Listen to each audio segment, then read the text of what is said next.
بسم اللہ الرحمن الرحیم۔ تصور آخرت کے حوالے سے جس غلط فہمی کا آج ازالہ کرنے کی کوشش کرنی ہے، اس کو زیر بحث لے کے آنا ہے، وہ عذاب قبر سے متعلق ہے۔ عام طور سے کہا جاتا ہے کہ وہ لوگ جو گناہ گار ہیں، وہ لوگ جنہوں نے آخرت میں اللہ تعالیٰ کے قہر کا مستحق ٹھہرنا ہے، ان کو قبر کا عذاب دیا جاتا ہے۔ اور آپ کو معلوم ہے کہ قبر کے عذاب سے متعلق بہت ساری تفصیلات ہیں جو ہمارے ہاں بیان ہوئی ہیں اور وہ پھر بیان بھی کی جاتی ہیں۔ دیکھیے، سب سے پہلے تو یہ ضروری ہے کہ یہ جان لیا جائے کہ اس دنیا میں اللہ تعالیٰ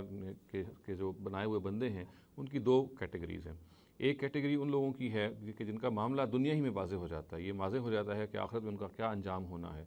یہ ان لوگوں کے بارے میں یہ خاص طور سے ذہن میں رہنا چاہیے کہ چونکہ ان کا معاملہ دنیا میں واضح ہو جاتا ہے کہ ان کو آخرت میں جہنمی میں جانا ہے، ان لوگوں کے بارے میں یہ صراحت ہے کہ عذاب قبر ان سے متعلق ہوگا۔ اور یہ عذاب قبر کے بارے میں یہ جان لینا چاہیے کہ یہ قبر میں نہیں ہوگا، بلکہ قبر کا جو لفظ ہے، یہ روایات میں جیسا کہ بیان ہوا ہے، یہ عالم برزخ کے لیے ایک استعارہ ہے۔ یعنی اصل میں یہ برزخ میں سارا معاملہ ہوگا، اور جو کچھ ہوگا وہ اسی روح پر ہوگا کہ جو وہاں پہ اللہ تعالیٰ جو ہے قیامت کے دن رکھیں گے۔ تو چنانچہ یہ ذہن میں رکھنا چاہیے کہ عذاب قبر کا تعلق ان کیٹیگری سے ہے، ان لوگوں کی کیٹیگری سے ہے کہ جن کا معاملہ دنیا ہی میں واضح ہو جاتا ہے، اور ان کو پھر ان لوگوں کو جنہوں نے مثال کے طور پہ بہت زیادہ ایروگنس دکھائی ہوتی ہے، انہوں نے حق کا جانتے بوجھتے ہوئے انکار کیا ہوتا ہے، وہ کھلے نافرمان لوگ ہوتے ہیں، ان کے بارے میں اللہ تعالیٰ کا قانون یہ ہے کہ پھر عالم برزخ میں ان کو پھر یہ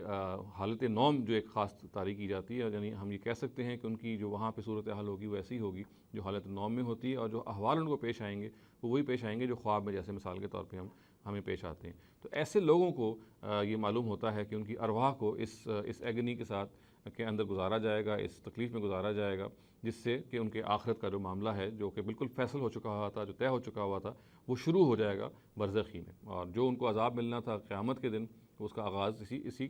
برزخ کے عالم میں ہو جائے گا۔ تاہم ایک دوسری کیٹیگری بھی ہے، ہمیں معلوم ہے لوگوں کی، اور وہ کیٹیگری ہے کہ جن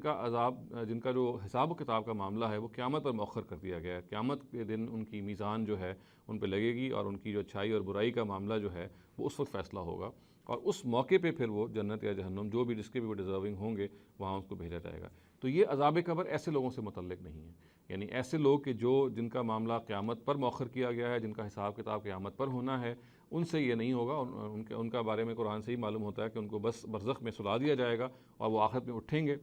اور آخرت میں پھر اٹھ کے ان کا حساب کتاب ہوگا، اور اس کے بعد پھر وہ جہنم میں ڈالے جائیں گے۔ تو یہ بات ذہن میں رہنی چاہیے کہ عذاب قبر کا تعلق اصل میں اس کیٹیگری کے لوگوں سے ہے کہ جن کا معاملہ دنیا ہی میں واضح ہو جاتا ہے، اور اس کی ایک مثال خود ہمیں قرآن مجید سے مل جاتی ہے، واضح ہو جاتی ہے۔ وہ لوگ ہیں کہ جو مثال کے طور پہ پیغمبروں کا جانتے بوجھتے ہوئے انکار کرتے ہیں۔ ان کے بارے میں یہ کہا جاتا ہے کہ یہ وہ لوگ ہیں جنہوں نے چونکہ حق کا انٹینشنلی انکار کر دیا، وہ اس پہ مطمئن تھے، پھر بھی انکار کر دیا۔ تو ایسے وہ لوگ ہیں جن کا پھر حساب کتاب دنیا ہی میں چکا دیا جاتا ہے، اور جو عذاب ان کو آخرت میں ملنا تھا اس کا آغاز دنیا میں ہو جاتا ہے۔ چنانچہ دیکھیے قرآن مجید میں یہ بات بیان ہوئی ہے کہ جو آل فرعون ہیں، یعنی فرعون اور اس کے جو پیروکار ہیں، ان کو یہ جو عذاب ہے یہ اسی شکل میں یعنی برزخ کے عالم میں دیا جاتا ہے، اور اس کی نوعیت خود قرآن میں بیان ہوئی ہے۔ میں سورہ مومن کی آیت پڑھ دیتا ہوں جہاں پہ یہ بات بیان ہوئی ہے۔ قرآن مجید میں یہ الفاظ اس کے یہ ہیں، وَحَاقَ بِالْآلِ فِرْعَوْنَ سُوءُ الْعَذَابِ النَّارُ يُعْرَضُونَ عَلَيْهَا غُدُوًّا وَعَشِيًّا وَيَوْمَ تَقُومُ السَّاعَةُ ادْخُلُوا آلَ فِرْعَوْنَ أَشَدَّ الْعَذَابِ۔ اس کا ترجمہ یہ ہے، اور فرعون والوں کو برے عذاب نے گھیر لیا، آگ ہے جس پر وہ صبح و شام پیش کیے جاتے ہیں، اور جس دن قیامت ہوگی حکم ہوگا کہ فرعون والوں کو بدترین عذاب میں داخل کرو۔ یعنی یہ بتایا جا رہا ہے کہ یہ جو آل فرعون ہیں، فرعون کے پیروکار ہیں، یہ لوگ جو ہیں ان کو اپنا ٹھکانہ دکھایا جاتا ہے۔ یعنی وہ برزخ میں جب ہوتے ہیں، ان کی ارواح کو حالت نوم میں اگر وہ ہیں تو ان کو اپنا ٹھکانہ دکھایا جاتا ہے۔ ظاہر ہے جب آپ کسی کو ٹھکانہ دکھاتے ہیں کہ مستقبل میں آپ نے اس جگہ پہ داخل ہونا ہے، تو یہ خود ایک عذاب ہی کی چیز ہے۔ یعنی آپ کو جب بتا دیا جائے گا کہ آپ نے اس جگہ جانا ہے، تو گویا کہ وہ جو ایگنی ہے، وہ جو تکلیف ہے، وہ جو آپ کو اس کے نتیجے میں ایک پریشانی پیدا ہوگی، تو وہ اسی عذاب ہی کا ایک آغاز ہے۔ تو یہ خود قرآن مجید نے اس کی صراحت کر دی۔ تو ہم خلاصتاً یہ کہہ سکتے ہیں کہ عذاب قبر کے بارے میں یہ بہت بنیادی غلط فہمی ہے، اور بہت زیادہ آل پرویسو غلط فہمی ہے جو پائی جاتی ہے کہ ہر شخص جو کہ گناہ گار ہوگا وہ اس قبر کے عذاب سے گزرے گا۔ یہ درست نہیں ہے۔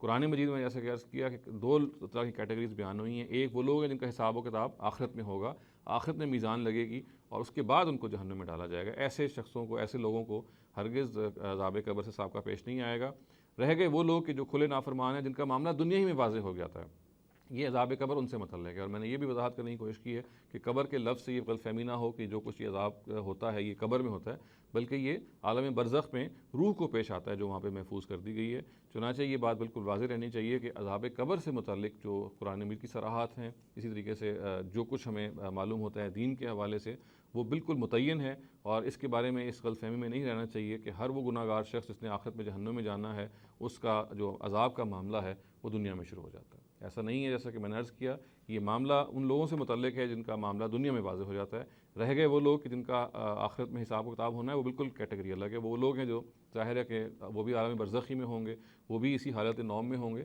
اور پھر وہ اٹھیں گے قیامت میں اور ان کا حساب کتاب ہوگا۔ جو لوگ حق کے جانتے بوجھتے ہوئے منکر ہیں یا کھلے نافرمان ہیں، وہ اس عذاب سے حالت نوم میں گزریں گے، اور وہ ظاہر ہے کہ جو معلوم ہوتا ہے کہ ان کی وہی کیفیت ہوگی جو کہ نیند میں انسانی کیفیت ہوتی ہے۔ میں نے آپ کو یہ مثال بھی پیش کی کہ قرآن مجید بتاتا ہے کہ ایسے لوگوں کو پھر ان کا ٹھکانہ دکھایا جاتا ہے کہ تم نے جہنم میں آخرت میں جانا ہے۔ تو یہ دکھایا جانے کا جو عمل ہے یہ خود ایک عذاب ہی کی ایک قسط ہے، اور یہ قرآن میں اس طرح سے بیان ہوئی ہے۔ چنانچہ اس معاملے میں ہمیں ہر لحاظ سے اس بات کو اچھی طرح سمجھ لینا چاہیے۔ اقول قولی ھذا واستغفر اللہ لی ولکم ولسائر المسلمین والمسلمات۔